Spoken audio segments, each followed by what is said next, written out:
think your morning routine is rough? Imagine waking up in Victorian England, where 9 out of 10 working-class people never bathed fully, where the smell was so thick you could taste it, where most children never saw a proper bathroom their entire lives. In fact, the average Victorian worker spent their entire existence without ever once being fully submerged in water. Not once, from birth to death.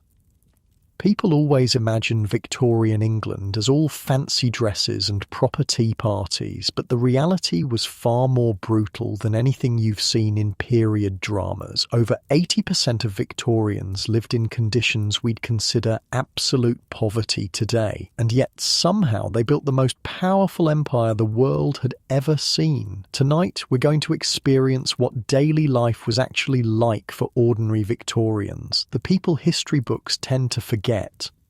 Oh, and if you're enjoying these stories, I'd really appreciate a like or subscribe. Super curious where you're all listening from, so drop a comment with your location and what time it is there. Always blows my mind how people are falling asleep to this all over the world. All right, let's head back to 1850s England. Trust me, it's going to be quite a ride. But first, get comfortable. Seriously. Adjust those pillows, pull up that blanket, because where we're going, you're going to want to be cozy. So, congratulations. You just woke up in a cramped back-to-back house in industrial Manchester. It's winter, 1851. The first sensation that hits you isn't sight. It's cold, bone-deep, damp cold that seeps through your clothes and into your joints. The small bedroom is freezing. There's no central heating, of course, just a small fireplace downstairs that went out hours ago. Your breath forms small clouds in front of your face. You're not alone in this bed, not by a long shot. You're sharing it with 3 siblings, all piled together for warmth on a lumpy straw mattress that rustles with every movement. The scratchy wool blanket is thin and provides little comfort against the bitter winter air coming through the gaps in the window frame. Unlike your warm, comfortable bed right now, this one offers no real rest. Your back aches from the uneven surface, the straw pokes through in places, jabbing your side, and there's a distinctive musty smell rising from the mattress itself, a mixture of stale sweat, coal dust, and the distinctive scent of unwashed bodies. The room itself is tiny, perhaps 10 feet by 8 feet. The ceiling is low, stained yellow-brown from years of coal smoke. The single window is small, its glass cloudy and cracked in one corner. A sheet has been nailed around the frame in a futile attempt to keep out drafts. The walls are bare brick. No insulation, no wallpaper. Just cold, damp stone that sometimes glistens with moisture when the weather is particularly bad. This house is what Victorians called a back-to-back, essentially 2 houses built sharing a rear wall to save on construction costs. There are just 2 rooms downstairs and 2 upstairs for your entire family of 8. No backyard, no garden, just a narrow street-out front shed with dozens of identical houses crammed together. A hacking cough from the next bed breaks the pre-dawn silence. That's your father. He's worked in the cotton mill for 20 years, and his lungs are heavy with lint and coal dust. He coughs most mornings now, sometimes bringing up dark phlegm, but he'll still go to work today. He has no choice. You hear your mother stirring downstairs. She's been up for half an hour already, coaxing the fire back to life. The smell of coal smoke begins to filter up through the floorboards. At least there will be a little warmth before heading out. Time to get up. The factory bell will be ringing soon, and you can't be late. The overseer docks half a day's wages for tardiness, and your family needs every penny.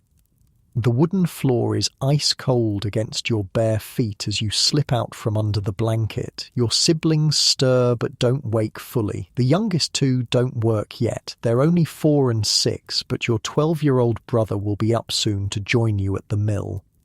First things first, the morning wash. Not a shower or bath. Those are luxuries you might experience once or twice a year, if that. No, it's time for the stand-up wash, the daily ritual of every Victorian who cared about cleanliness. In the corner of the room sits a plain ceramic washstand with a chipped basin and a pitcher of water. That water was carried up from the street pump yesterday evening and now has a thin film of ice forming on top. You break it with your finger, the sharp cold making you wince. Pour a little of this frigid water into the basin, just enough to dampen your flannel cloth. A small square of worn woolen fabric that serves as your washcloth. No fancy soaps here, just a small hard lump of brown soap made from fat and lye. It doesn't lather well in cold water, leaving a slightly greasy film on your skin. You don't strip. That would be madness in this cold. Instead, you wash in sections, exposing only small portions of your body at a time. Face first, then neck, then one arm tucked back into your nightclothes before washing the other. Your chest, your back with some awkward reaching. Lastly, your feet, which are already filthy from the soot-covered floor. The water in the basin quickly turns grey-black from the coal dust that settles on everything in this industrial city. Coal smoke from thousands of chimneys coats every surface, inside and out. It's in your hair, under your fingernails, embedded in the pores of your skin. This kind of washing is exactly why Victorians had a distinctive tide mark around their necks, clean faces from daily washing, but bodies that rarely saw soap and water. The wealthy might have hot water brought up by servants, but for working families like yours, hot water is a rare luxury saved for laundry day. Speaking of clothes, time to get dressed. You pull on your clothes from yesterday. They're not exactly fresh, but they'll do for another day or two before needing a wash. Laundry is a major undertaking that happens perhaps once every week or two in winter, when drying clothes is nearly impossible. Start with your undergarments. For a girl, a simple cotton chemise and drawers. For a boy, just long cotton underdrawers. Then comes the first proper layer, a cotton shirt for boys or a simple cotton bodice for girls. Both are patched in multiple places, the original fabric barely visible among the repairs. Next, several more layers. A woolen petticoat for girls or flannel undershirt for boys. Then your outer clothes. A simple wool dress for girls, perhaps dyed a dark colour to hide the inevitable stains. For boys, woolen trousers held up with suspenders, and perhaps a waistcoat if you're lucky. No central heating means Victorians dressed in layers, lots of them. Even the poorest families might wear 5 or 6 layers of clothing year-round. In summer, these would be lighter cotton. In winter, heavy wool. The materials might be rough and scratchy against your skin, but they trap warmth effectively. Your clothes have likely been mended dozens of times, holes patched, seams reinforced, hems let down as you grow. Nothing is wasted. When clothes become truly unwearable, they're cut down to make clothes for younger siblings or used as rags. Your good outfit is saved for Sundays only, carefully brushed and stored away between wearings. The smell of your clothing would shock modern sensibilities. A mixture of body odour, coal smoke, industrial fumes, and the general miasma of Victorian urban life is embedded in every fibre, but you don't notice it. Everyone smells this way. It's just how life is. Downstairs, your mother has the fire going properly now. The kitchen is the only room that ever gets truly warm, and even that's relative. It's small, perhaps 10 feet square, with a stone floor and a cast iron range built into the chimney breast. This serves as both cooking stove and heating for the entire house. The furniture is sparse and functional, a rough wooden table with mismatched chairs, a dresser holding the family's few dishes and cooking implements, perhaps a rocking chair near the fire where your mother sews in the evenings. The walls might have a few cheap prints, maybe a religious scene or a portrait of the Queen, but are otherwise bare. "Hurry now," your mother says, pushing a chipped enamel mug of tea into your hands. Your father's already gone ahead. Breakfast is simple. A slice of bread, maybe with a scraping of dripping, congealed fat saved from meat cooking, if you're lucky. The bread is dense and heavy, not the light, fluffy loaves we know today. It's filling, though, which is what matters when you're facing a 12-hour workday. The tea is weak. The leaves have been used several times already and will be used again before being discarded. There's a small amount of milk in it, watery and slightly sour. Sugar is a luxury reserved for special occasions. If you lived in the north of England, you might have porridge instead, oatmeal cooked with water and a pinch of salt. In some parts of the country, especially Ireland and the northern counties, potatoes might form the basis of this morning meal. Your 12-year-old brother joins you, bleary-eyed and moving slowly. He's been working in the mill for 3 years already, since he was 9. The 1833 Factory Act made it illegal for children under 9 to work in textile factories, but placed no restrictions on other industries. Children as young as 5 or 6 still worked in many places. Mines, chimney sweeping, street selling. Mind you're not late, your mother reminds you both, and take care with that new machine. Mrs. Davies's boy lost 2 fingers last month. Factory accidents were common and devastating. With no safety regulations and dangerous, unguarded machinery, injuries were an everyday occurrence. Crushed limbs, severed fingers, scalping when hair got caught in machinery, all occupational hazards for the Victorian worker. There was no compensation, no sick pay. If you couldn't work, you didn't get paid.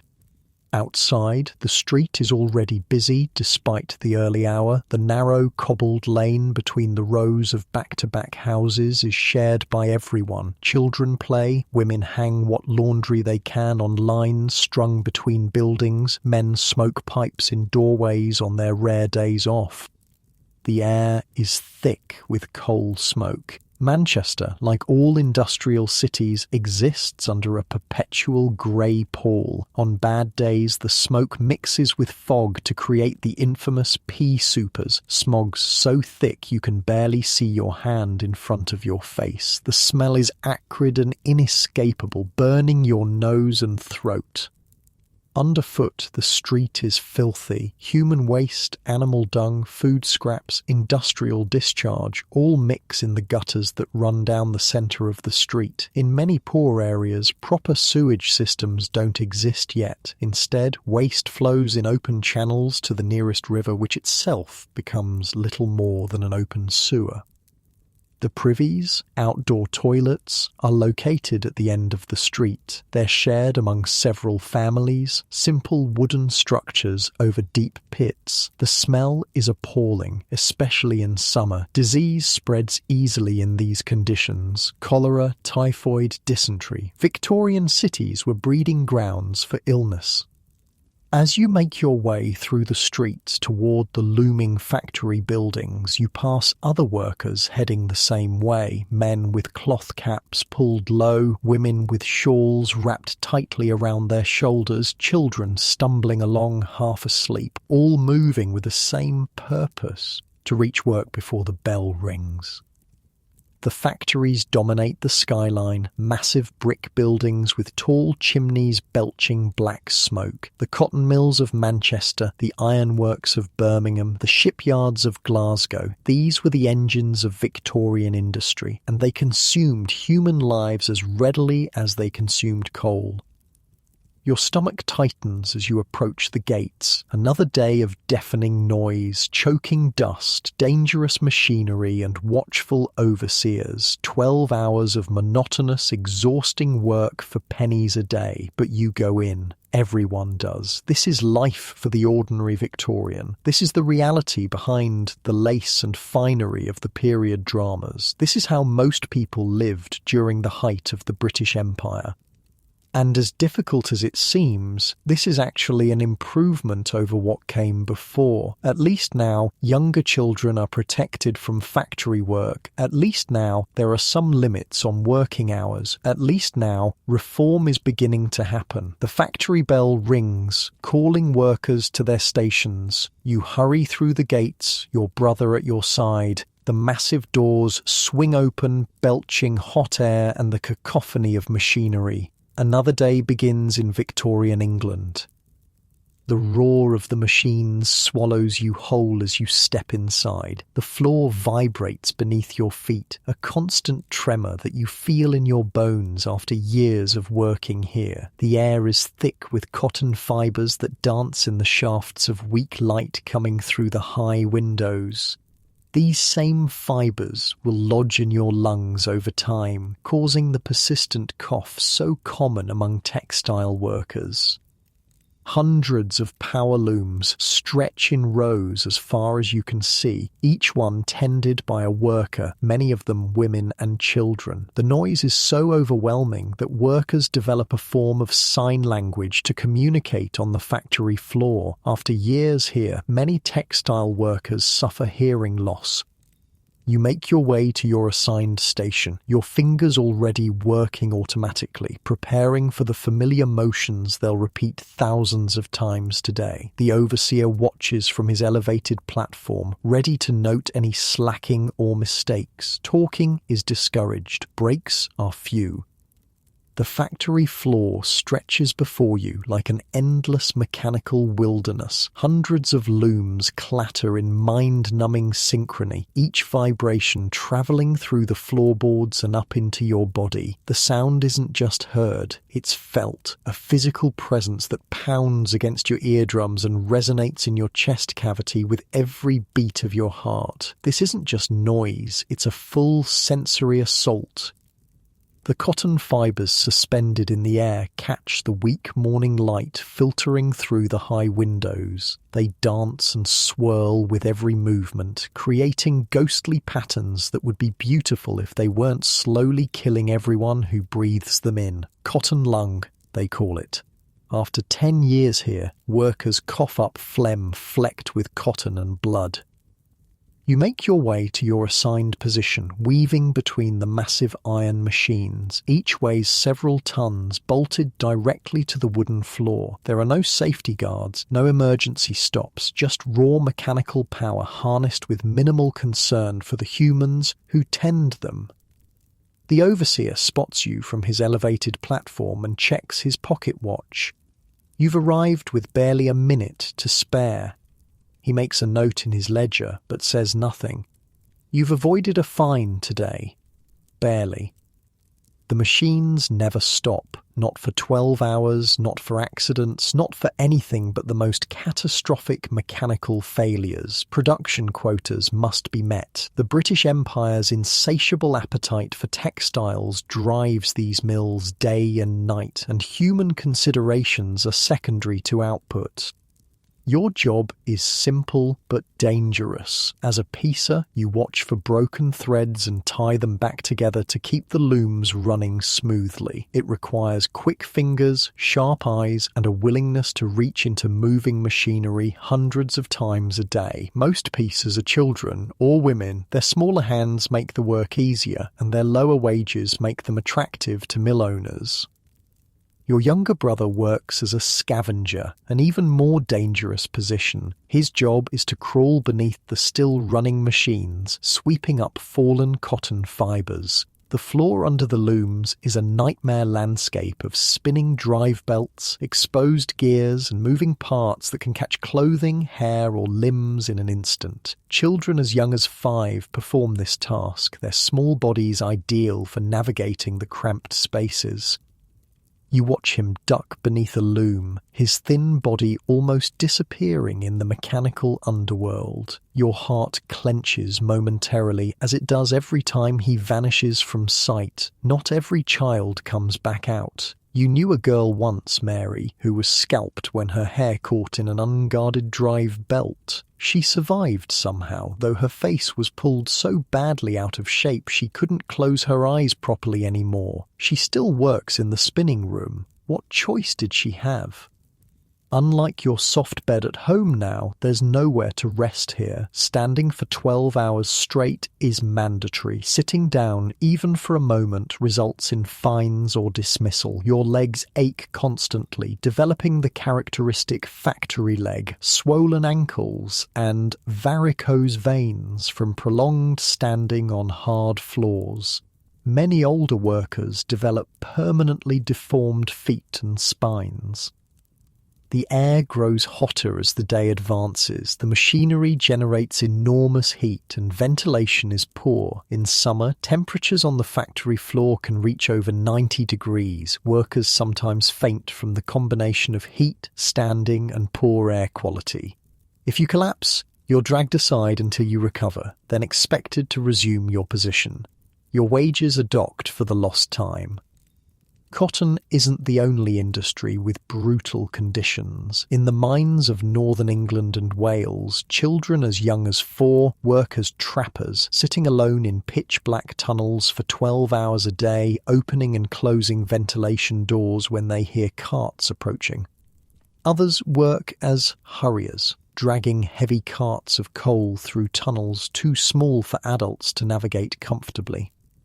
And then there are the chimney sweeps, perhaps the most pitiful of Victorian child workers. Boys as young as 3 are sent up narrow chimney flues to clean out the accumulated soot and creosote. Many become stuck, some suffocate, others develop horrific cancers from the constant exposure to carcinogens. Their master sweeps often starve them to keep them small enough to fit in the chimneys for as long as possible.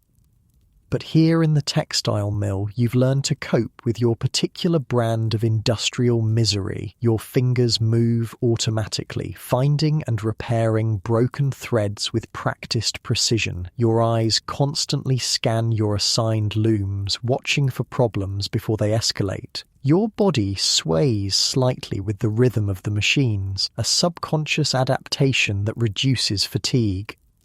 There's a sudden commotion 3 looms down. A woman has caught her apron in the machinery. She's being pulled in, her screams barely audible above the mechanical din. 2 male workers rush to help, trying to free her without stopping the loom, because stopping production without authorization means immediate dismissal.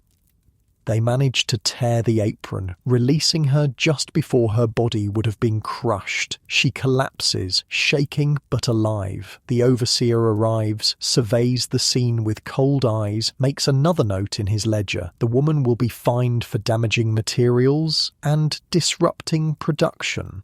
She'll also lose today's wages since she can no longer work her station. This is justice in the Victorian factory. A bell rings, signalling the breakfast break. The machines don't stop, but the workers are permitted 15 minutes to eat the food they've brought from home. You pull a small bundle from your pocket, another piece of bread, perhaps with a scraping of dripping if your mother managed to save some, a small piece of cheese if you're exceptionally lucky. You find your brother and share your meagre meal with him. His face is streaked with dirt and cotton dust, his eyes red and irritated. He doesn't complain, no one does. This is simply life as you know it. The overseer's whistle blows all too soon. Break over, back to work. Morning turns to afternoon with agonizing slowness. The mill's large windows provide some sense of the passage of time, though they're so coated with grime and cotton fibre that the quality of light is always diffused and grey. Your lower back throbs from standing. Your fingers are raw from the constant handling of rough threads. Your throat burns from the cotton-laden air. The noise is so constant that it becomes almost hypnotic. Workers sometimes enter a trance-like state, their minds drifting away while their hands continue their tasks automatically. It's a small psychological mercy in an otherwise merciless environment. You think of how different this is from the countryside where your grandparents lived. There, work followed the rhythms of nature, hard physical labour certainly, but varied, outdoors, and with natural breaks built into the agricultural calendar. Factory work is relentless, unchanging, and divorced from natural cycles. The same motions, the same noise, the same environment, day after day, year after year. This distinction between rural and industrial work is one of the great psychological shifts of the Victorian era. Humans who had evolved to work with the natural world were suddenly thrust into mechanised environments that ran counter to their biological rhythms. The mental toll was as significant as the physical. You're jolted from your thoughts by the afternoon bell, not a break, a shift change. The night workers begin arriving, pale figures who rarely see full daylight. They'll operate the same machines until morning, sleeping during the day in the same beds you and your family occupy at night. This hot bedding is common in overcrowded industrial areas. One bed serves multiple workers who use it in shifts. You've done night shifts before. They pay slightly better but disrupt your body even more severely. The factories are eerier at night, the mechanical monsters casting long shadows in the gaslit gloom. Accidents are more common during night shifts, fatigue clouding judgment and slowing reactions. As you prepare to leave your station, you check your clothing. Factory workers develop the habit of patting themselves down before moving away from machinery, a subconscious safety check for loose threads that might catch and drag them into the mechanisms. It's a habit that stays with mill workers for life, even years after they've left the industry. The end of shift bell finally rings. 12 hours after you arrived, you're permitted to leave. Your body aches in ways that sleep will never fully repair. Cumulative fatigue is the constant companion of the Victorian worker. Even on your day off, Sunday for most, you never quite recover before the cycle begins again on Monday morning. Outside, the winter day is already fading into dusk. You've seen precious little sunlight in through the factory gates before dawn, out after the sun has begun to set. During December and January, many factory workers don't see daylight at all for weeks at a time. The streets are momentarily flooded with workers as shifts change, a river of humanity, all bearing the same marks of factory life, the characteristic stoop, the hollow cough, the premature aging. Men and women in their 30s often look 60, their bodies broken by industrial labour. You find your brother in the crowd, his small form easily overlooked among the adults. He's moving slowly, exhaustion evident in every step. You take his hand, a small kindness in a world that offers few, and begin the walk home. The air outside is cool relief after the stifling heat of the mill. Even the smoke-filled Manchester atmosphere feels fresh by comparison. Your lungs expand gratefully, though the respite is temporary. Tomorrow brings another 12 hours in the cotton-choked air. As you walk, you pass younger children returning from other forms of work, street sellers who've spent the day hawking matches, flowers or newspapers, crossing sweepers who clear paths through the horse manure and garbage for pennies from passing gentlefolk, mudlarks who scavenge in the filthy river for anything of value that might be sold. Child labour is the foundation upon which Victorian prosperity is built, the empire that stretches across a quarter of the globe, the wealth that flows into British banks, the luxurious lifestyles of the upper classes, all rest upon the bent backs and broken health of children as young as 3 or 4. Yet change is coming, albeit slowly. The Factory Acts of 1833 and 1844 have begun to place limits on child labour, though enforcement is spotty and many industries remain unregulated. The 1833 Act prohibited the employment of children under 9 in textile factories and limited the working hours of those aged 9-13 to 8 hours daily. Children 13-18 were permitted to work only 12 hours a day. These reforms, modest by modern standards, were fiercely opposed by many factory owners who argued that such restrictions would ruin British industry. They claimed that children were better off working than running wild in the streets, and that factory discipline built character. Some even suggested that children's smaller, more nimble fingers were naturally suited to industrial work. Even some working-class families resisted these reforms, not from cruelty but from economic necessity. In a world without social safety nets, a family's survival often depended on every member contributing to the household income. Removing children from the workforce, however humanely intended, could push already precarious families into destitution. This uncomfortable reality complicates the narrative of Victorian child labour. The moral outrage is justified, but the economic realities that drove families to send their youngest members to work must also be acknowledged. Reform required not just factory regulations, but broader social changes that would allow families to survive on adult wages alone. As you near home, you pass the imposing brick edifice of the local workhouse. It looms over the neighbourhood like a threat, a reminder of what awaits those who cannot support themselves. Inside its walls, families are separated, heads are shaved, uniforms are worn, and hard labour is performed in exchange for the barest sustenance.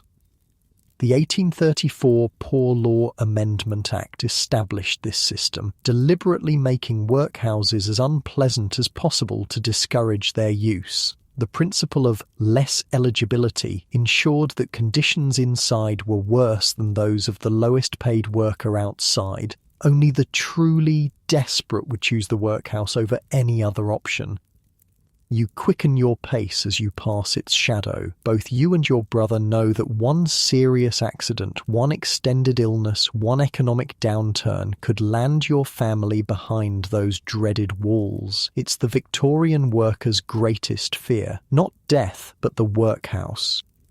The streets grow narrower and more crowded as you near your neighbourhood. The buildings lean toward each other over the cobblestones, blocking what little remains of the daylight. The air grows thicker with the smells of cooking, waste and unwashed bodies.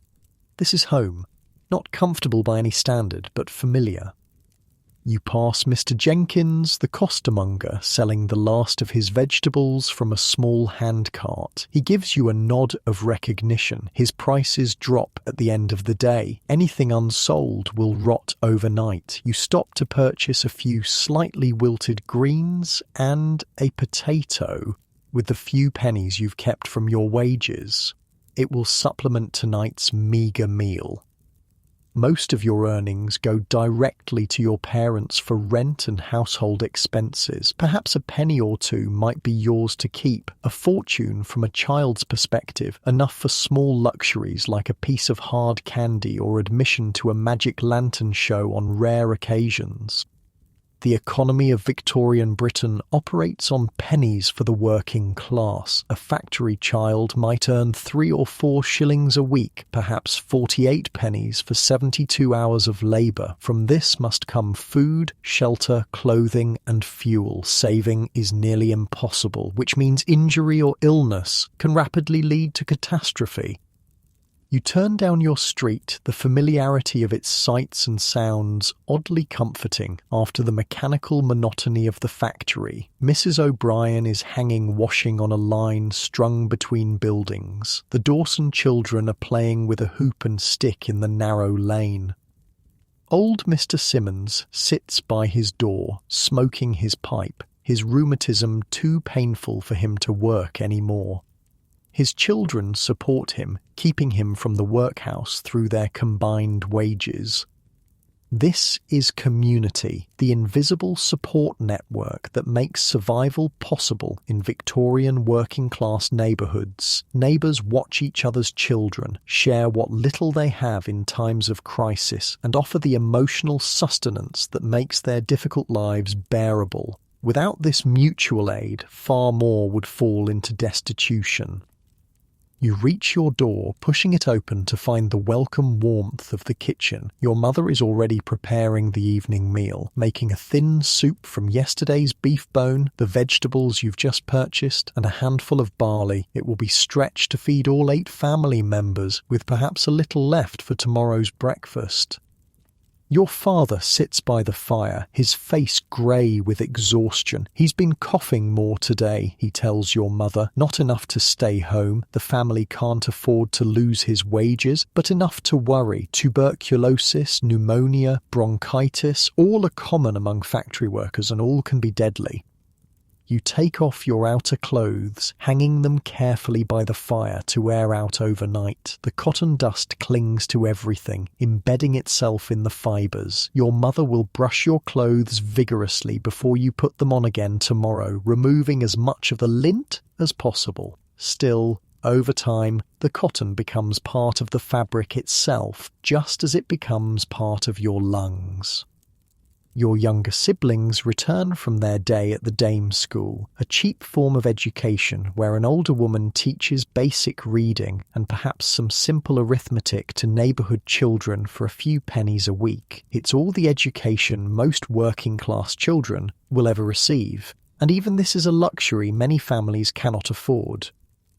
The 1870 Education Act will eventually establish a framework for universal elementary education in Britain, but for now schooling remains piecemeal and often interrupted by work responsibilities. Many children attend school only until they're old enough to contribute significantly to the family income, usually by age 8 or 9. As you help prepare the evening meal, your muscles aching from the day's labour, you listen to your younger siblings chatter about their day. Their innocence is both heartbreaking and precious. They don't yet understand that their futures are largely predetermined by the circumstances of their birth. They don't yet feel the weight of the industrial machine that will soon claim them as it has claimed you. This is the reality of working-class Victorian childhood, brief, often brutal, and ended far too soon. Yet even within these harsh constraints, children find moments of joy, connection, and play. Humanity persists stubbornly in the face of grinding poverty and exploitation. The family gathers around the table as your mother serves the soup, carefully ensuring each bowl has a fair share of the vegetables and barley. Your father says a brief grace. Religious observance remains important to many working-class families despite the Church of England's general alliance with the upper classes. Methodism and other nonconformist denominations often have stronger working-class followings, their emphasis on personal salvation and moral fortitude resonating with those whose lives offer few material rewards. The meal is consumed quickly, hunger overriding any desire for prolonged dining. Conversation is minimal. Everyone is too tired for unnecessary words. Your father mentions a rumour about potential layoffs at the mill. Your mother speaks of rising coal prices. These are the constant anxieties of working-class life. The precariousness of employment, the fluctuating costs of necessities, the razor-thin margin between survival and destitution. After the meal, there's a brief period of relative leisure before bed. Your father smokes his pipe, tobacco being one of the few affordable pleasures available to working men. Your mother mends clothing by the light of a single candle, her eyes straining to see the tiny stitches. The younger children play quietly with simple toys, a cup and ball, a set of jacks, a rag doll lovingly made from scraps. You rest your head against the wall, allowing your eyes to close for a moment. Every muscle in your body throbs with a dull ache that never fully subsides. Tomorrow will bring the same work, the same exhaustion, and the day after that, and the day after that. Yet within this grinding routine, there are small mercies. Tomorrow is Saturday, only a half day at the mill. The afternoon will be your own, one of the few times in the week when you can experience something like freedom. Perhaps you'll walk in the park if the weather permits. Perhaps you'll spend a precious penny on some small entertainment. These brief respites from labour are what make the working week bearable. They are jealously guarded, fiercely anticipated. They remind you that you are more than just a component in the industrial machine. You are a human being with desires, curiosities, and the capacity for joy. As darkness falls completely outside, the family prepares for bed. There will be no reading, no games, no extended conversations. Candles are too expensive to burn for non-essential purposes. Sleep is the only affordable luxury for the Victorian working class, though even this is compromised by overcrowding, poor bedding, and the physical pains of industrial labour. You climb the narrow stairs to the bedroom you share with your siblings, your body moving with the automatic motions of extreme fatigue. Tomorrow will come all too soon, the factory bell calling you back to the looms before dawn. But for now, there is the blessed relief of horizontal rest, the temporary escape of sleep. As you settle onto the lumpy mattress, already growing warm from your siblings' bodies, you stare up at the cracked ceiling. Through a small gap in the curtain, you can see a single star in the narrow slice of visible sky. It shines with surprising brightness through Manchester's perpetual haze of coal smoke. In that moment, despite everything, there is a flicker of something like hope. Not the hope of dramatic change or social mobility. Those are fantasies for penny dreadfuls and sensation novels. But the modest hope of continuation, of survival, of finding small joys within the constrained circumstances of your existence. This too is part of the Victorian working class experience, the remarkable resilience of the human spirit in the face of industrial capitalism's most dehumanizing aspects. It is not romanticized poverty or noble suffering, but the complex reality of lives lived under difficult circumstances containing measures of both hardship and humanity. Saturday, half day, the words taste like freedom as you walk out of the factory gates just after noon. Your stomach growls audibly, a hollow emptiness that's become so familiar you barely notice it anymore. 6 hours of work with nothing but a slice of bread since dawn has left you light-headed with hunger. The midday dinner break for factory workers is the most substantial meal of the day when they can afford it. For many, it's also the most social. Workers spill out onto the streets, heading to cook shops, street vendors, or home if they live close enough to the factory. You've kept back a penny from your wages for today's dinner, a rare extravagance, but Saturday half day is your weekly reward. The street market, just 2 blocks from the mill, has vendors selling ready-made food that's cheap, filling, and hot, 3 qualities that make it irresistible to factory workers. The market itself is a sensory cacophony after the monotonous environment of the mill. Voices call out from every direction, hawking wares in a musical sing-song that cuts through the general din. Hot eels, penny a bowl. Baked potatoes, hot and floury. Pea soup with bacon, still steaming. The smells hit you in waves, sweet, savoury, pungent, smoky, each competing for attention. After the cotton-filled air of the factory, these aromas feel almost solid, like you could reach out and grab them. Your mouth waters involuntarily, your empty stomach clenching in anticipation. Unlike the markets that serve the middle and upper classes, with their orderly stalls and carefully arranged produce, working-class markets are chaotic, crowded, and intensely alive. Vendors operate from makeshift stands, hand carts, or simply blankets spread on the ground. Health inspections are rare to non-existent, quality varies wildly, haggling is expected. And everything is sold in the smallest possible portions for pennies or even farthings, the quarter-penny coins that are the currency of the very poor.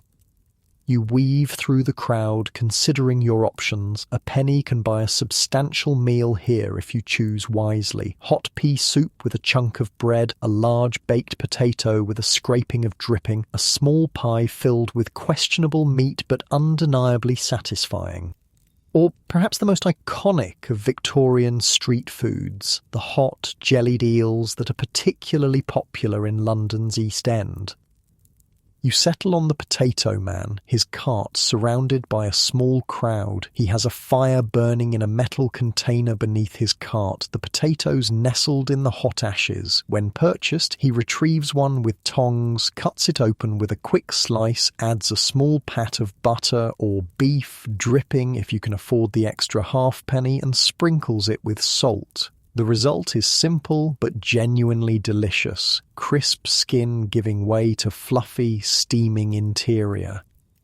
"A large one, please," you say, handing over your precious penny. You've learned to recognize the vendors who give good value. This man doesn't cheat on size or skimp on seasoning. His potatoes are always thoroughly cooked, unlike some who serve them still hard in the middle to save on time and fuel. He nods, selecting a suitable specimen from the ashes. The potato is nearly black on the outside, having been baked in its skin directly in the coals. With practiced movements, he slices it open, revealing the pristine white interior that immediately begins to steam in the cool air. He adds a smear of beef dripping that melts instantly into the hot flesh, then finishes with a generous pinch of salt. "There you are, lad. Mind, it's hot." You take your purchase, wrapped in a piece of old newspaper that immediately begins to darken with grease spots. The heat seeps through to your cold fingers, a welcome warmth on this winter day. Finding a relatively clean spot to sit on the edge of a low wall, you begin to eat, savouring each bite. The contrast between the crisp, slightly charred skin and the fluffy interior is exquisite. The dripping adds richness, the salt brings out the earthy flavour of the potato. It's simple food, but when you're truly hungry, simple food can be the most satisfying. As you eat, you observe the market around you. Food for the working poor in Victorian Britain varies significantly by region, a fact that becomes apparent even in this single market. Northern workers rely heavily on potatoes, introduced originally by Irish immigrants. Southern workers prefer bread as their staple. Scots often depend on oats as their primary starch. Porridge, oatcakes, and other variations that are almost unknown in southern England.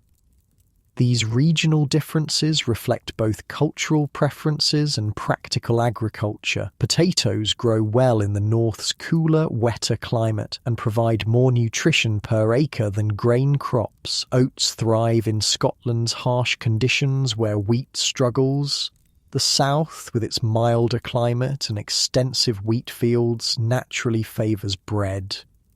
For all their differences, these diets share one common factor. They're monotonous and heavily dependent on a single staple. A poor family might get 60–80% of their calories from just one food source: bread, potatoes, or oats. Everything else is merely an accompaniment to this central staple.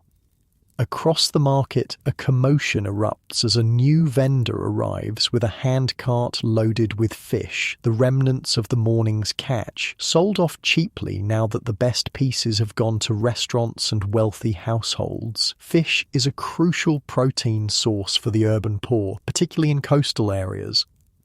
Herring is especially important, cheap, abundant, and sold in various preserved forms that extend its shelf life. Pickled, salted, or smoked, then called red herring for its distinctive colour, it provides vital nutrients to those who can afford little meat.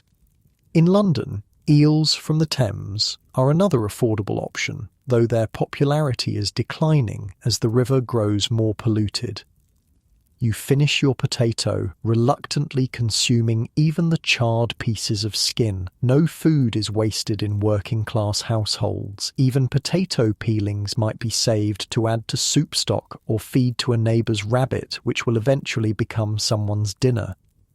Your brother appears through the crowd, having spent his own penny on a small meat pie. The exact contents are uncertain. These cheap pies contain whatever offcuts and offal the butcher couldn't sell elsewhere, but the gravy is hot and savoury, and there are at least some identifiable pieces of meat among the filler of onions and potatoes. Mrs. Wilson's cart is here, he tells you between bites. She's got windfall apples, 3 for a halfpenny.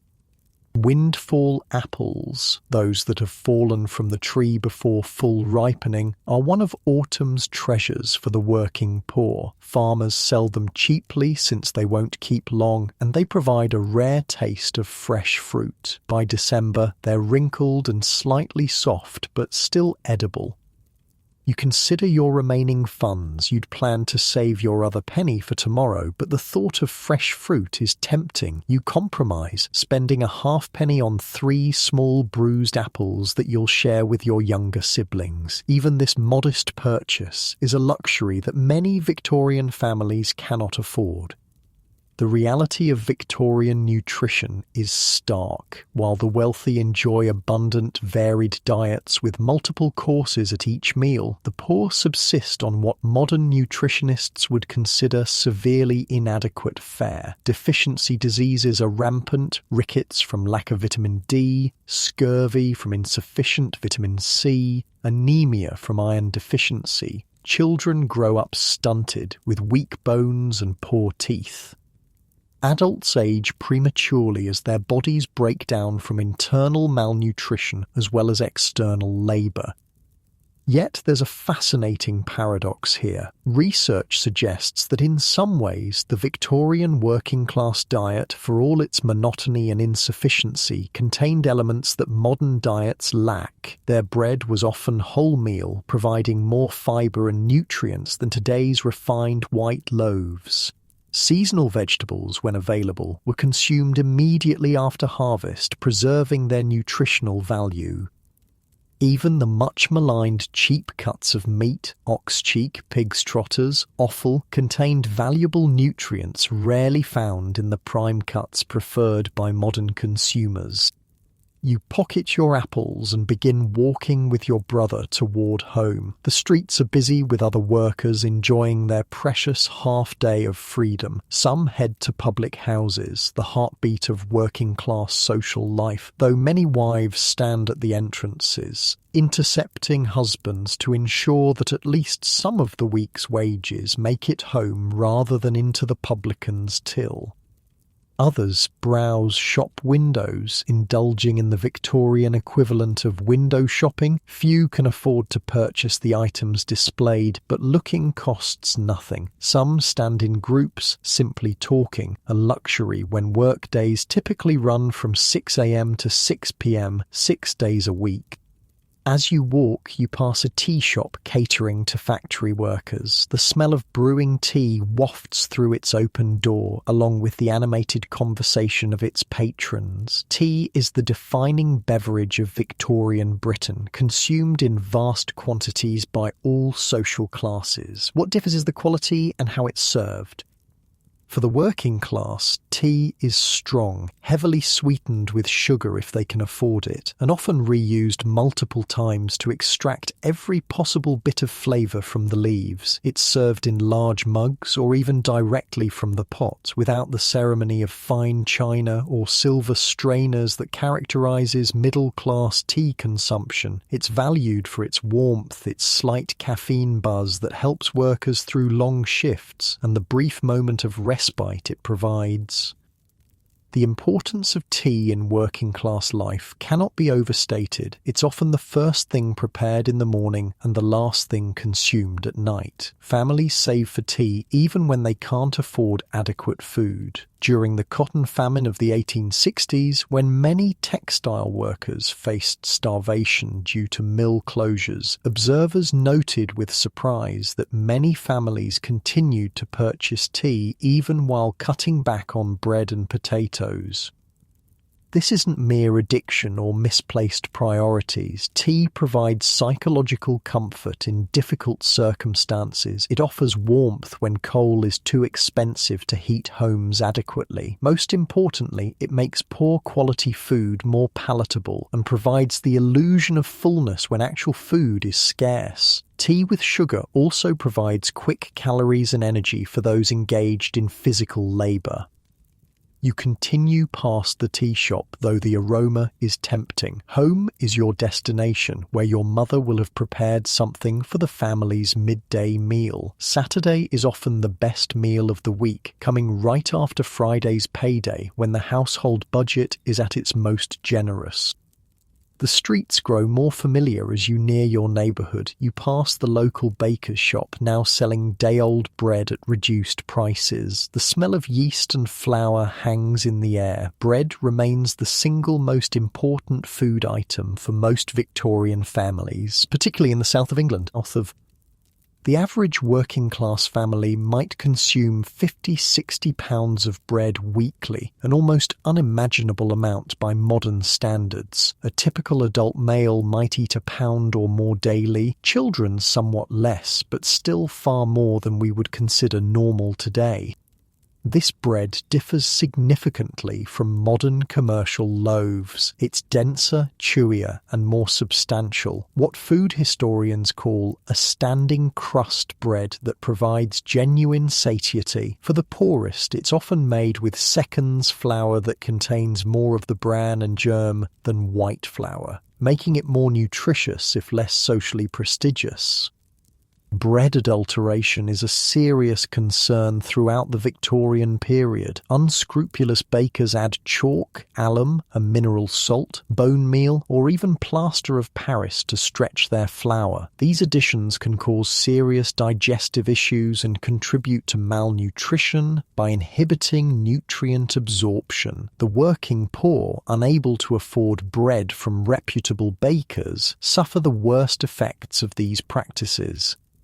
You turn down your street, the familiar sights and smells signalling home. The narrow row houses emit a variety of cooking odours: boiling cabbage, simmering bones for stock, onions frying in dripping. Each family stretches their meagre food supplies with similar techniques, creating filling, if monotonous meals from the cheapest available ingredients.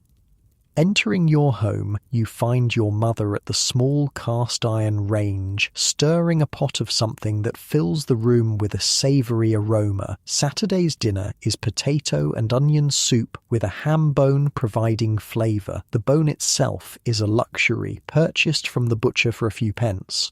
It will be boiled repeatedly until every possible bit of nutrition has been extracted, then the remaining marrow scraped out and spread on bread as a rare treat for the youngest children. "There you are," your mother says, glancing up from her work. "Just in time. It's nearly ready." You show her the apples and she smiles, a rare expression on her careworn face. "We'll have those for tea, sliced thin with a bit of sugar if there's any left." The ability to provide even small luxuries for her children is a source of pride and joy, a tiny victory against the grinding pressures of poverty. The soup is served in mismatched bowls, all the family owns, with a slice of bread for each person. It's hot, flavourful from the long simmering of the ham bone, and relatively nutritious by working-class standards. The potatoes provide bulk and energy, the onions add flavour and some vitamins, and the ham bone contributes protein and minerals through its marrow and the small bits of meat that cling to it. Your father isn't present. He's working a full day at the mill, as the adult male wage is essential to the family's survival. He'll eat when he returns this evening, his portion kept warm at the back of the range. The cultural expectation that men receive the largest and best portions reflects both their typically heavier physical labour and the patriarchal structure of Victorian society. As you eat, your younger siblings chatter about their morning at the dame school. Education for working-class children is still patchy in this period, though improving with the passage of various Education Acts. Many children attend school only until they're old enough to work. their education constantly interrupted by domestic responsibilities or the need to contribute to family income through casual labour. The meal is consumed quickly, hunger makes lingering unnecessary, and there are afternoon chores to complete. Saturday half-day isn't truly free time for most working-class families. It's when essential household tasks are performed: laundry, mending, cleaning, food shopping for the week ahead. Every family member old enough to help has assigned duties. Yours is to fetch clean water from the street pump for the week's washing. You'll make multiple trips with buckets, filling the large copper tub that your mother uses for laundry. The water must then be heated on the range, a time-consuming process that fills the small house with steam and moisture. The damp exacerbates your father's cough but cannot be avoided. Clean clothing is a matter of both health and social respectability. As you prepare to begin your chores, you slip one of the apples into your pocket. You'll eat it later, savouring each bite of the tart, slightly mealy fruit that represents a rare treat in your monotonous diet. Small pleasures like this punctuate the hardships of working-class life, providing momentary respite and something to look forward to in days otherwise defined by labour and necessity.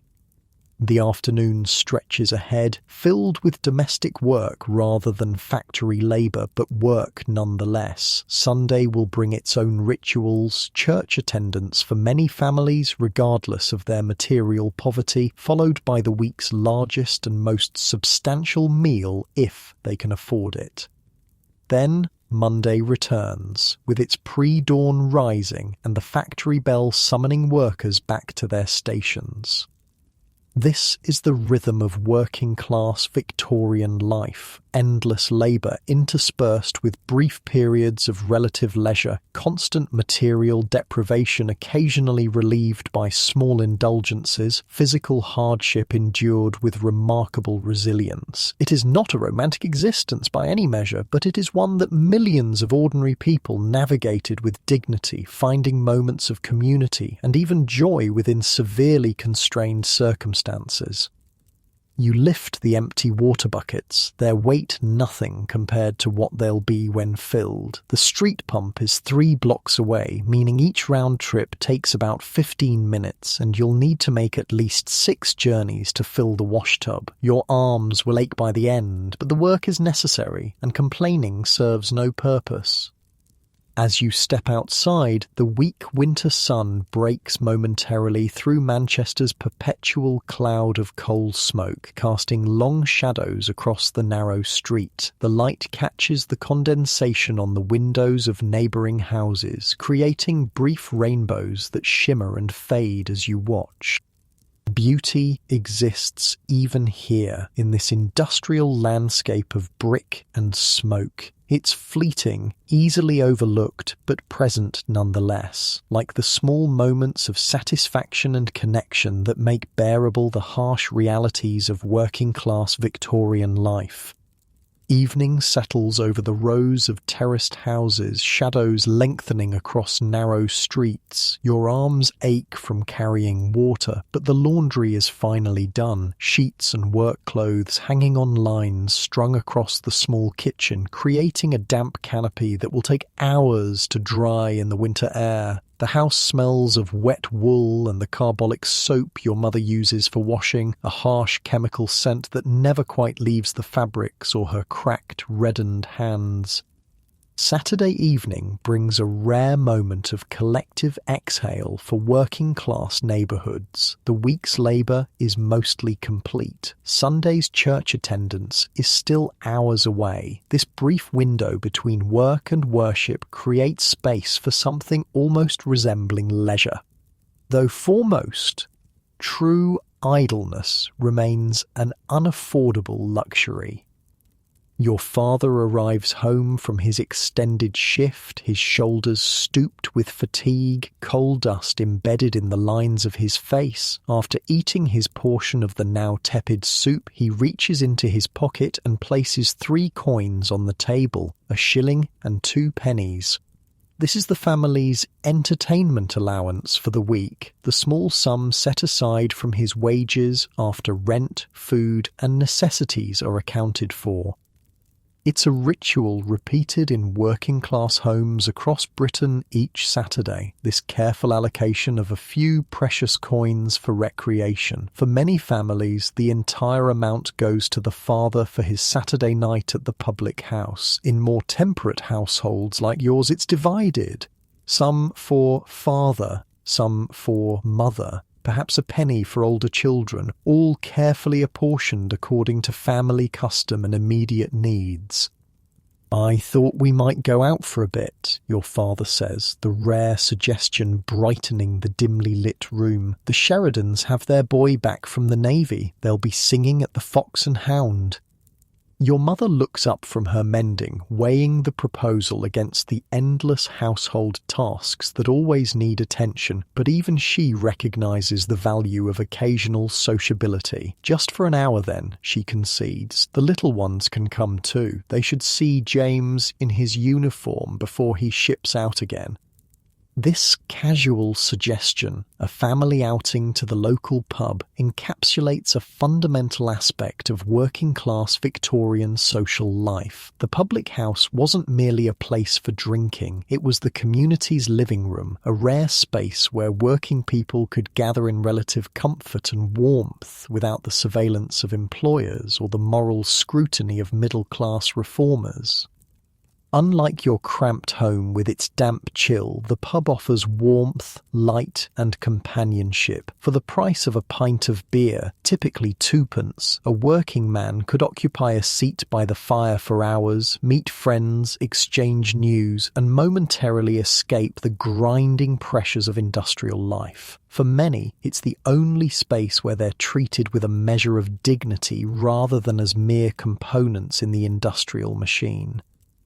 The family walks together through streets now alive with Saturday evening activity. Women call to each other from doorways, exchanging neighbourhood news. Children play in the gutters, inventing games with discarded items, a broken hoop, a length of string, a collection of pebbles. Men gather on corners, smoking pipes and discussing the week's events at the factory or mine. Community exists in these shared spaces between the cramped private dwellings. The street itself functions as an extension of the home, a semi-public area where relationships are maintained, information exchanged, and social bonds reinforced. This is particularly true in summer when entire families might sit outside their doors well into the evening, escaping the stifling heat of overcrowded interiors. The Fox and Hound stands at the corner of two streets, its windows glowing with gaslight, the sounds of conversation and occasional laughter spilling onto the pavement. It's a modest establishment, no etched glass or polished brass like the grander city centre establishments that cater to clerks and shopkeepers. This is a working man's pub, its interior plain but clean, its prices suited to factory wages. Inside, the warmth hits you first, a wall of heat from the coal fire burning in the grate, then the smell, beer, tobacco smoke, wet wool from damp coats, the faint undertone of sweat from bodies crowded together after a week of physical labour. The air is thick enough to cut, but after the chill outside, it feels like a blanket wrapping around you. The main room is already crowded, wooden benches and tables occupied by neighbourhood families. Unlike middle-class establishments, working-class pubs often welcomed women and even children, particularly on Saturday evenings when they functioned more as community centres than mere drinking establishments. Some reformers objected to this family atmosphere, believing it normalised alcohol consumption for impressionable youth, but for working people with few other gathering spaces, the inclusive nature of the local pub was essential to community cohesion. James Sheridan sits by the fire in his navy uniform, the blue fabric and brass buttons exotic against the drab colours of factory attire. At 19, he's already been to distant parts of the empire, Hong Kong, Jamaica, Cape Town, bringing back tales that transport his listeners far beyond their limited horizons. He's the neighbourhood's window to the wider world, his stories consumed as eagerly as any printed adventure. Your father buys a pint of beer for himself and a half for your mother. For you and your siblings, there's ginger beer, a mildly alcoholic beverage considered suitable for children in moderation. The total cost is 4p, a significant expenditure from the entertainment budget but justified by the special occasion. As the evening progresses, impromptu entertainment begins. Someone plays a concertina, a small handheld instrument similar to an accordion that's popular among working people for its portability and relatively low cost. Others join in singing, folk songs, sea shanties, music hall tunes that everyone knows. No formal performance, just the organic expression of a community's shared cultural vocabulary. This casual music making represents one of the most accessible forms of entertainment for the Victorian working class. It requires no admission fee, no special venue, just willing participants and perhaps a simple instrument or two. Before recorded music, this kind of participatory performance was how most people experienced music, not as passive consumers but as active contributors, regardless of formal training or natural ability. For those who desired more elaborate entertainment, Victorian cities offered a range of options stratified by cost and social respectability. At the bottom of the hierarchy were penny gaffs, makeshift theatres in converted shops or cellars where, for a single penny, audiences could watch crude comedies, melodramas or variety acts. These establishments, often raided by police for licence violations, catered to the poorest workers and their children, offering brief escape from harsh realities through exaggerated performance and ribald humour. A step above were the music halls, which by the 1850s had evolved from back rooms in pubs to purpose-built venues seating hundreds or even thousands. For 3p to a shilling, patrons could enjoy hours of variety entertainment, singers, comedians, acrobats, animal acts, and novelty performances. Beer and food were served throughout, creating an atmosphere far removed from the restrained propriety of legitimate theatre. The music hall was perhaps the most democratic of Victorian entertainment spaces, drawing audiences from across the working and lower middle classes. Its songs and comedic routines often addressed the actual conditions of working-class life with a directness absent from more refined forms of culture. Performers like Marie Lloyd became genuine celebrities among ordinary people, their catchphrases and songs entering the common vernacular. For those who couldn't afford even these modest admission prices, street entertainment remained an option. Punch and Judy shows, organ grinders, often with performing monkeys, ballad singers and acrobats performed in public spaces, collecting pennies from appreciative spectators. In London's East End, street performers might earn more on a good Saturday than a factory worker made in 2 days of labour. Back in the Fox and Hound, James Sheridan has been persuaded to sing a Navy song, his clear tenor voice cutting through the smoky air. The room grows momentarily quieter, conversations pausing as neighbours listen. It's a bawdy tune, though rendered innocent enough for mixed company, and the chorus invites participation. Soon the whole pub joins in, creating a moment of collective joy that transcends individual hardships. Your younger siblings, initially shy in the unfamiliar environment, have relaxed enough to play with other neighbourhood children in the corner of the room. A game of marbles has been organised on the relatively clean floorboards, the coloured glass spheres rolling between obstacles made of discarded cork stoppers. The publican tolerates these juvenile activities on Saturday evenings, recognising that family custom is good for business. This tolerance represents another key aspect of working-class leisure, its integration across age groups. Unlike middle-class Victorian childhood, increasingly segregated into specialized spaces and activities, working-class children participated in adult environments from an early age. Their play occupied the same physical and social spaces as adult recreation, creating both greater independence and earlier socialization into community norms.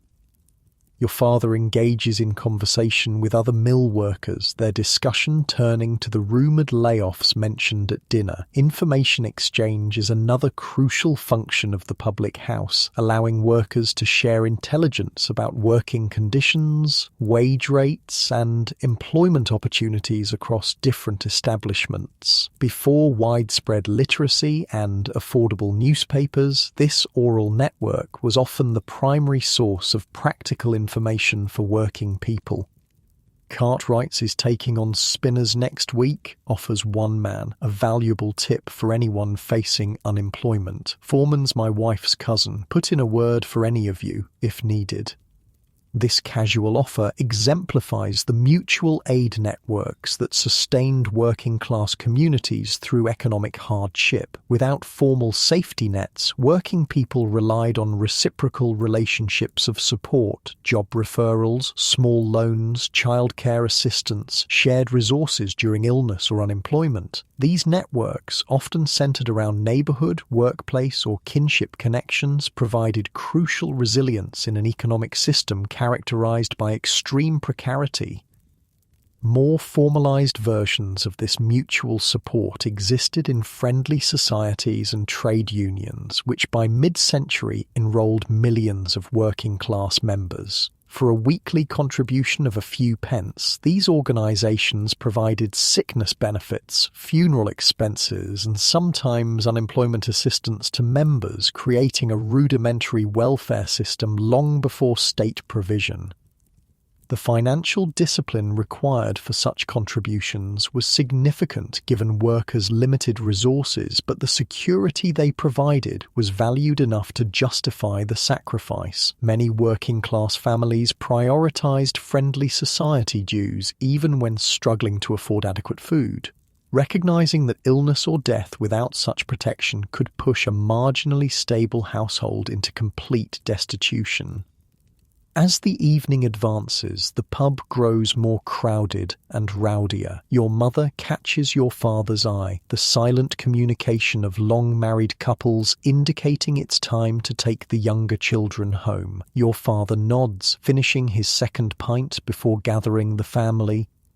Outside, the night air feels shockingly cold after the pub's warmth. The streets have quieted somewhat, though light and noise still spill from public houses and the occasional coffee shop. These latter establishments, often run by temperance advocates as alternatives to alcohol-serving venues, offer tea, coffee and simple food in respectable environments, usually closing earlier than pubs. The temperance movement represents one of many middle-class reform efforts targeting working-class leisure during the Victorian period. Concerned about the moral and economic effects of alcohol consumption, organisations like the Band of Hope promoted total abstinence, particularly focusing on recruiting children to the cause. By 1900, millions of working-class children had signed temperance pledges, creating generational tension in families where alcohol remained central to adult sociability. This attempt to reshape working-class culture reveals the class dynamics underlying Victorian leisure. Middle-class reformers, viewing working-class recreation through their own moral lens, often sought to replace rough entertainments with rational alternatives, public libraries, museums, illustrated lectures, improving literature. While some workers embraced these opportunities for self-improvement, many resisted what they perceived as condescending attempts to control their limited free time. Your family returns home, the younger children yawning despite the relatively early hour. Physical fatigue from a week of work or school combined with poor nutrition and the chronically inadequate sleep common in overcrowded housing meant that even leisure activities could quickly exhaust working-class bodies.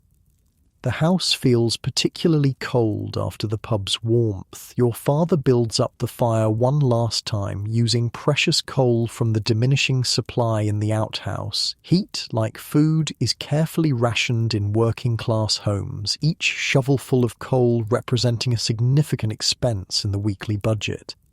While your mother puts the younger children to bed, all sharing a single room with barely enough floor space between beds to stand, you and your brother are permitted to stay up a little longer. At 14 and 12, you occupy an intermediate space between childhood and adulthood, gradually assuming more adult responsibilities while still occasionally enjoying children's privileges. By the fire's dim light, your father takes out the weekly newspaper purchased earlier that day, one of the new penny papers that made print media affordable to working people for the first time. Often such papers would be shared between multiple families or read aloud in pubs to maximize value and accommodate varying literacy levels. The growth of working-class literacy throughout the Victorian period, from under 50% at Victoria's accession to near universal by her death, created an expanding market for affordable reading material. Penny dreadfuls, serialized adventure stories, political papers, family magazines and cheap editions of novels all found eager audiences among workers hungry for entertainment and information despite limited education. Your father reads aloud selected articles, news of a mine disaster in Wales, reports from the ongoing conflicts at the empire's edges, a local story about municipal improvements. The newspaper connects your small corner of Manchester to the wider world, contextualizing individual experience within larger social and political frameworks.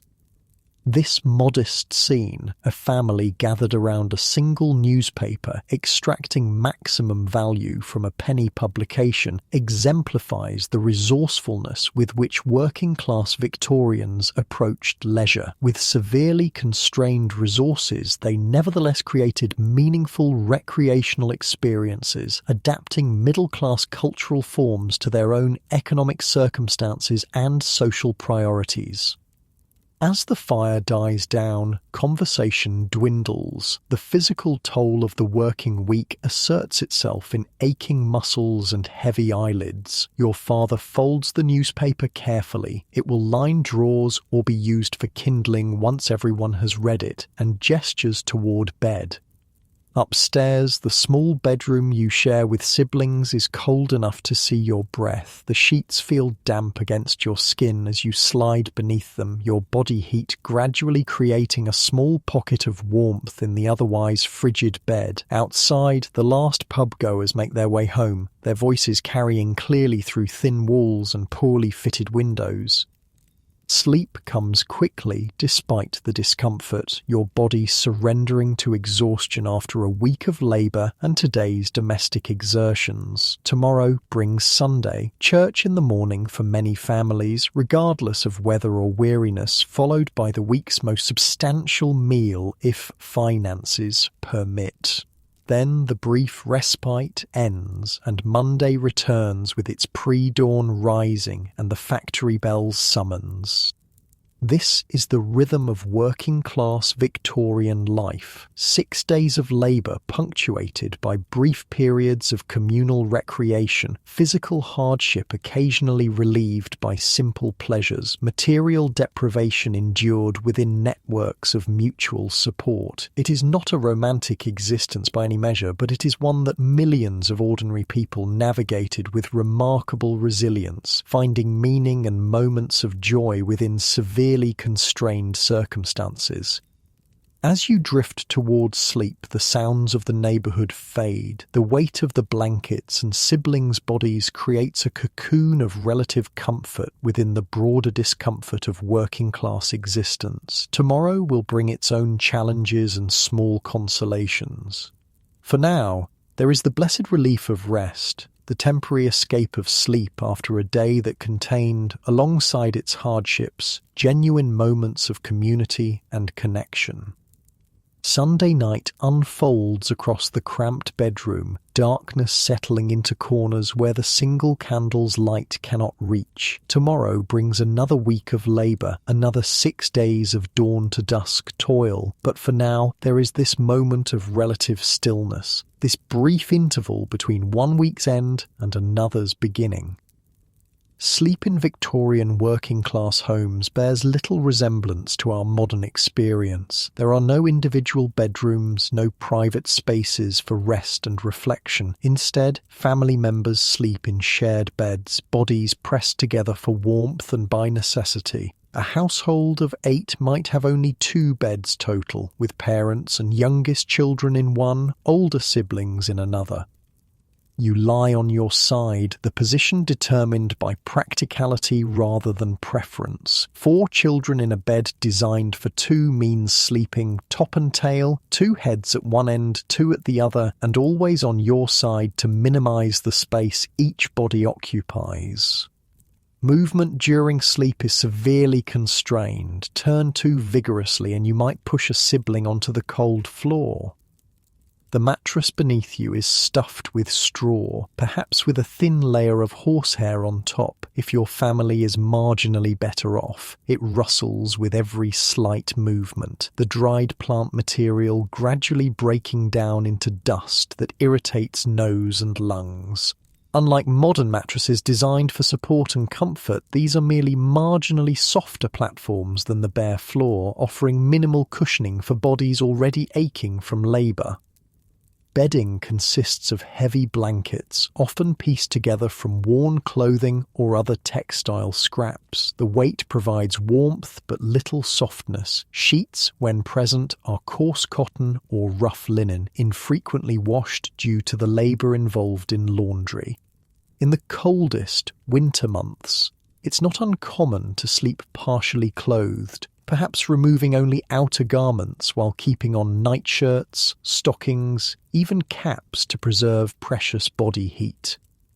The room itself offers minimal protection from the elements. Thin walls transmit sounds from neighbouring houses, a baby crying, a couple arguing, someone coughing with the deep racking sound of textile workers' lung. Ill-fitting windows allow drafts that make the candle flame gutter and send occasional shivers through your huddled form. In summer, these same windows admit fetid odours from inadequate sewage systems and the general miasma of industrial cities. Sleep itself comes in different patterns than our modern 8-hour block. Historical research suggests that pre-industrial sleep often occurred in 2 phases. First, sleep from roughly dusk until midnight, followed by a wakeful interval of an hour or so, then second, sleep until dawn. This biphasic pattern gradually disappeared with industrialization and artificial lighting, but vestiges remained in Victorian working-class sleep habits. Your father might rise in that midnight interval to smoke a pipe by the dying kitchen fire, enjoying a rare moment of solitude. Your mother might use the time for mending that requires better light than is available during the evening when the kitchen is crowded with family. These quiet, nocturnal hours provided a kind of privacy otherwise unobtainable in overcrowded housing. As you drift between wakefulness and sleep, your mind wanders through the events of the day, the prospects of tomorrow. Dreams for Victorian working-class children rarely included dramatic social mobility. The exceptional cases, the worker's son who became a shopkeeper, the factory girl who married above her station, were celebrated precisely because of their rarity. Most envisioned futures only marginally better than their present. Steady work, a slightly larger home, perhaps one or two cherished possessions. Yet within these constrained horizons, aspirations still existed. Parents sacrificed to provide children with basic education, hoping literacy might lead to clerical rather than manual labour. Families saved pennies toward joining friendly societies that provided security against illness or death. Young people delayed marriage until they could establish marginally better households than those they grew up in. These modest ambitions reflected not a lack of imagination, but a clear-eyed assessment of the limited opportunities available within the rigid class structure of Victorian Britain. The truly poor understood that survival itself required tremendous effort. Improvement, however incremental, represented genuine achievement under such constraints. Outside, the city gradually quiets. Sunday evening brings a hush not present on other nights, a combination of religious observance, exhaustion from the week past, and preparation for the week ahead. Even the pubs close earlier on Sundays, their patrons dispersing to homes where Monday's work clothes have been laid out, Monday's breakfast preparations made as far as possible. In wealthier neighbourhoods, gas streetlights cast pools of yellow illumination along empty pavements, but in working-class areas, such lighting remained sporadic even in the 1850s. Darkness reclaims the narrow streets, broken only by occasional lanterns carried by night watchmen or late-returning workers. This darkness harbours both danger, opportunistic thieves, drunken brawlers, and small freedoms from daytime surveillance. Within this darkness, parallel social worlds exist. While your family sleeps in preparation for early factory shifts, the urban night accommodates other populations. Sex workers solicit clients in certain districts. Police constables patrol their beats with measured tread. Night soil men, the workers who collect human waste from cesspits and privies, perform their essential but stigmatized labor. Bakers prepare dough for morning bread. Markets receive early deliveries of produce from surrounding farms.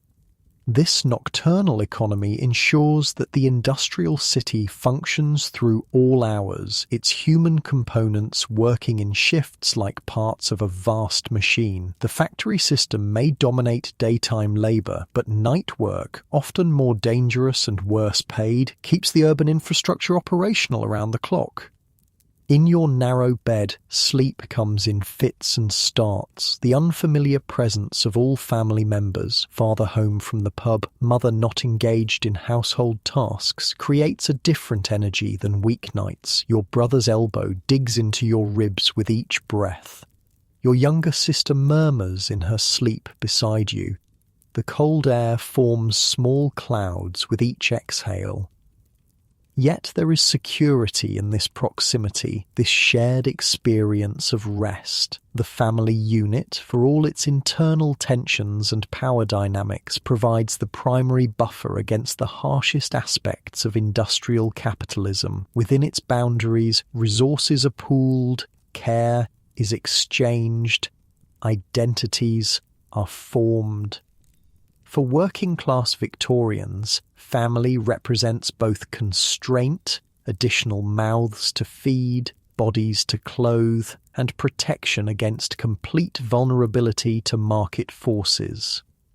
Sleep deepens as the night advances, your consciousness gradually surrendering to exhaustion. The body's need for recovery overrides discomfort. Dreams come, fragmentary, often incorporating sensory elements from your immediate environment. The weight of blankets becomes a machine pressing down. Your brother's snoring transforms into factory sounds. The cold draft against your face becomes the winter wind on your walk to work. Dawn arrives too soon, grey light seeping through the thin curtain. Monday begins, as all workdays do, with the struggle between physical necessity and bodily resistance. The warm cocoon of shared body heat makes leaving bed particularly difficult in winter months. But necessity prevails, as it must. The factory bell waits for no one. This cycle, 6 days of labour, 1 of relative rest, then labour again, structures working-class Victorian life with a monotony that can seem crushing from our modern perspective. Yet within this apparently rigid framework, gradual change does occur, both in individual lives and in broader social conditions. By mid-century, reform movements have begun to ameliorate some of the worst aspects of industrial labour. The 10 Hours Act of 1847 limits women's and children's working hours in factories to 10 hours daily. The Factory Acts of 1850 and 1853 established the Saturday half-holiday, creating space for working-class leisure. Inspection systems, though understaffed, provide some enforcement of safety and age regulations. These legislative changes reflect broader shifts in social attitudes toward labour and particularly child labour. The Romantic poets' idealisation of childhood, evangelical Christians' moral concerns, medical professionals' health warnings, and working-class activists organising all contribute to a reformist consensus that gradually improves conditions, though always against resistance from industrial interests. Public health reforms similarly transform urban environments, albeit slowly and unevenly. The Public Health Act of 1848 establishes local boards of health with powers to create sewerage systems, regulate water supplies, and remove public nuisances like accumulated waste. Edwin Chadwick's sanitary reports link disease to environmental conditions rather than moral failings, providing scientific justification for infrastructure improvements. These changes don't transform working-class life overnight. Implementation is patchy, often prioritising middle-class districts. Funding constraints limit ambition. Ideological commitment to minimal government intervention hampers enforcement. But by the 1870s and 1880s, many industrial cities have functioning sewerage systems, regulated water supplies, and at least rudimentary street cleaning services, developments that measurably reduce mortality rates. Housing reform progresses more slowly. The first model dwellings companies, established in the 1840s, construct better quality housing for deserving workers but reach only a tiny fraction of the population. Local authorities gain limited powers to clear slums through various artisans and labourers' dwellings acts, though displacement often creates new problems. Not until the 1890s do local governments begin directly building public housing, and even then at modest scale. Education represents perhaps the most significant area of social improvement. The 1870 Education Act establishes local school boards empowered to build schools where voluntary provision is inadequate. The 1880 Act makes elementary education compulsory until age 10. The 1891 Act makes it largely free. By century's end, basic literacy is nearly universal among young working-class people, a dramatic change from mid-century when perhaps half the population could neither read nor write. These reforms, implemented across decades rather than years, gradually transform the texture of working-class life. A child born into a factory worker's family in 1840 might leave school at 8 to work 12-hour days in completely unregulated conditions. That same worker's grandchild, born in 1880, might remain in school until 12, work shorter regulated hours in somewhat safer conditions, live in marginally better housing with improved sanitation, and possess literacy skills opening different employment possibilities. Progress is real, but incremental. Class divisions remain profound. Economic precarity continues. Yet the cumulative effect of these changes, one through complex interactions between working-class activism, middle-class reformism, and eventually electoral politics, creates meaningful improvements in material conditions and life chances. Your own life spans this period of gradual transformation. Born in the 1830s, you enter the factory system before significant regulations exist. By your 30s, in the 1860s, you've witnessed the implementation of hours limitations, safety requirements, and the beginning of compulsory education for your youngest siblings or perhaps your own children. By your 60s, should you survive the physical toll of industrial labour, you'll see the emergence of old age pensions, further housing improvements, and the first stirrings of the welfare state. This long view provides context for the daily hardships depicted throughout our narrative. The Victorian working class existed within a period of transition from the brutally unregulated capitalism of the early Industrial Revolution toward the more managed capitalism of the 20th century. Their lives encompassed both tremendous suffering and the seeds of substantive improvement. Understanding this context helps avoid both romanticizing working-class Victorian life and dismissing it as uniformly bleak. The reality contained both grinding hardship and human resilience, both structural oppression and meaningful agency. Workers were neither passive victims nor consistently heroic resistors, but people navigating complex circumstances with the resources available to them. As historical subjects, they deserve neither pity nor idealization, but recognition of their full humanity, their suffering and joy, their constraints and creativity, their participation in both maintaining and transforming the society they inhabited. Their experiences, seemingly distant from our own, contain elements that remain deeply relevant to contemporary questions of labor, housing, education, and social welfare. In your bed now, drifting towards sleep in comfort unknown to the Victorian working class, consider what their lives illuminate about our own. How do we balance work and rest? How do we create meaning within economic constraints? How do communities support individual survival? How do incremental reforms relate to more fundamental social transformation? The worlds we've explored, the factory floor with its relentless machinery, the crowded home with its calculated economies, the pub with its momentary warmth, the shared bed with its intimate discomforts, offer perspectives on these enduring questions. The Victorians' answers differed from ours by necessity, but the questions themselves persist. Sleep now comes easily to you, in your room with its regulated temperature, your bed with its engineered support, your home with its sanitary infrastructure, all innovations that would seem miraculous to our Victorian subjects. As your consciousness fades, remember that your comfort rests partly on their struggles, their labour, their gradual acquisition of rights and protections we now take for granted.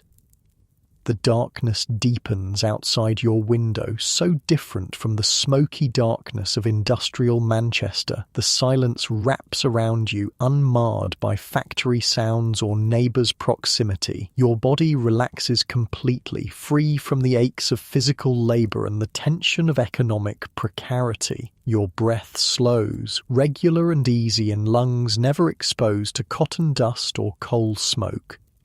This distance between their sleep and yours, their lives and yours, is measured not just in years, but in transformations of experience so profound they can be difficult to fully comprehend. Yet beneath these differences lies a shared humanity, a continuity of basic needs and desires spanning the generations that separate you from those ordinary Victorians whose daily existence we've briefly inhabited.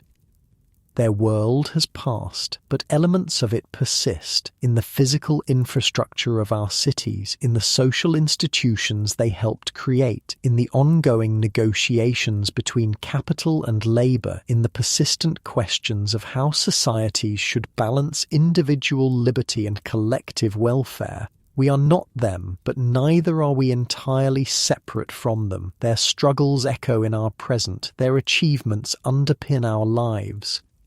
As sleep claims you completely, let your last waking thought be appreciation for the distance travelled from their world to ours, for the efforts that made that journey possible, for the ordinary people whose names history rarely records but whose collective experience shapes the world we inherit. And with that, close your eyes and drift off to sleep.